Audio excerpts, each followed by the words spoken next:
Hello from BA. This is a Rorschach Germany update from the 4th of July 2024. A quick summary of what's going down in Germany.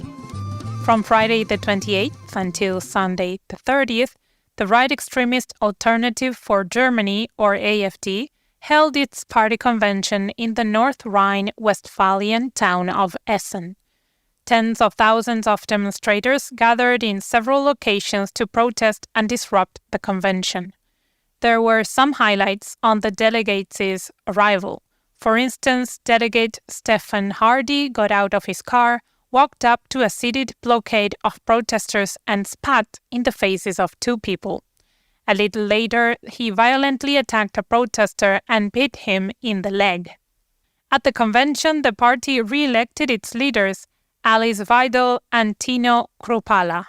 The delegates also discussed the party's foreign policy and reaffirmed its pro-Russian stance. Staying with the AfD, one of their state-level organizations, the AfD in Bavaria, is now under the watchful eye of the Constitutional Protection, the Internal Intelligence Service. After 3 days of trial, a court in Munich ruled that there was enough evidence of the AfD's racism and their rejection of democracy to let the Constitutional Protection survey them and publish the results. So now the agency will be allowed to use all surveillance methods at their disposal. For instance, they will be able to tap phones and read emails. The verdict is not yet in effect, as the AfD's lawyers announced that they would appeal the ruling. However, the date of the trial hasn't been set yet. More on fascists, as on Monday the 1st, 4 members of Knockout 51, the German chapter of the Pan-European Network of Radical Fascists, were sentenced to time in prison for drug and weapons trafficking and for being members of a criminal organization. In this trial, the lawyers also investigated policemen from the state of Thuringia for allegedly passing on internal information to the defendants.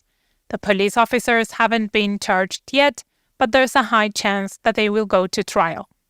Moving on to football, because of the Euro Cup, hundreds of thousands of party patriots all over Germany have not only taken to the streets to celebrate, but many have also taken to social media to spread misinformation.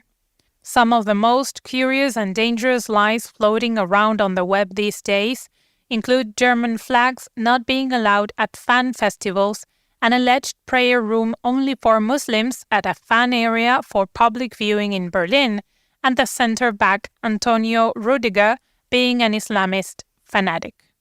Let's clear this up, shall we? Flags are allowed everywhere, but flagpoles should stay at home as they could be used as weapons.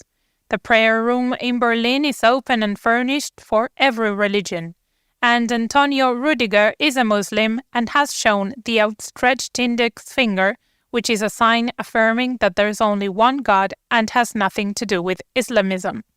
So far, the hate, racism, and misinformation have stayed online and there haven't been incidents of major violence. Let's hope it stays that way. On a related note, Germany has reached the quarter-finals and will go up against Spain on Friday the 5th. On Saturday the 29th, the German team beat Denmark by 2-0. The starting 11 is expected to stay mostly the same, as Julian Nagelsmann, the trainer, has relied on the same players since the beginning of the tournament. Monday the 1st of July saw the law for adjustment to the effects of climate change come into effect. This law obliges cities, municipalities, states, and the national level to alleviate, reduce, and prevent damages caused by heavy rain, storms, and heat waves. On Monday, the head of the Association of Cities and Municipalities called on the states and the national government to honor their responsibilities and not let the weakest shoulders carry the heaviest burden. The association estimates that fulfilling their responsibilities under the new law will cost the local level around 38 billion euros in total. The law does not specify where the money is supposed to come from, and there are no extra expenditures planned for these expenses in the national 2025 budget, which is expected to be published within this month. With the beginning of July, a few other laws and changes came into effect.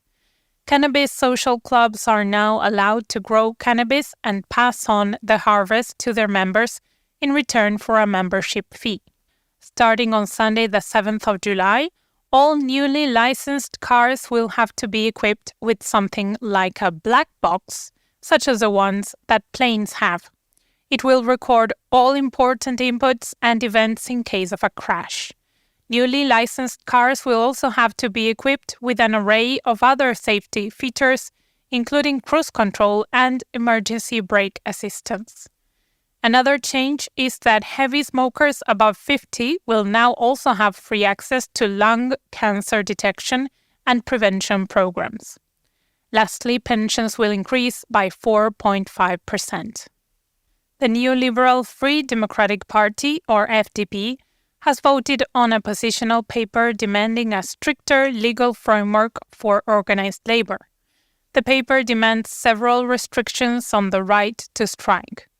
For example, in critical infrastructure areas, a very vague legal term, strikes would have to be announced at least 3 days prior, service efficiency can't be affected by more than 50%, and warning strikes can't last more than 4 hours. Germany's strike laws are some of the tightest in all of Europe.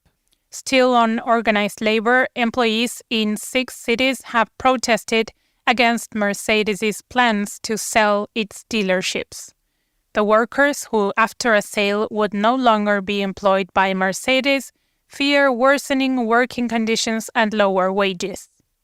Working at such an established German engine and car manufacturer has a lot of benefits, including company pension, a 36-hour working week, and 30 days of paid vacation per year. Therefore, they demanded that, in case of a sale, Mercedes compensate them adequately. From one economic issue to another, the coalition partners in the German government, the FDP, the Social Democratic Party, or SPD, and the Greens, are again debating over the next annual budget.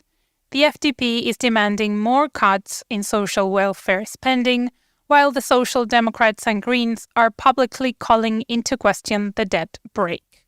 The debt brake only allows the state to take a small percentage of the GDP in new loans. The SPD and the Greens, and even many members of the conservative Christian Democratic Union, are arguing that the debt brake should be reformed to allow for new investments.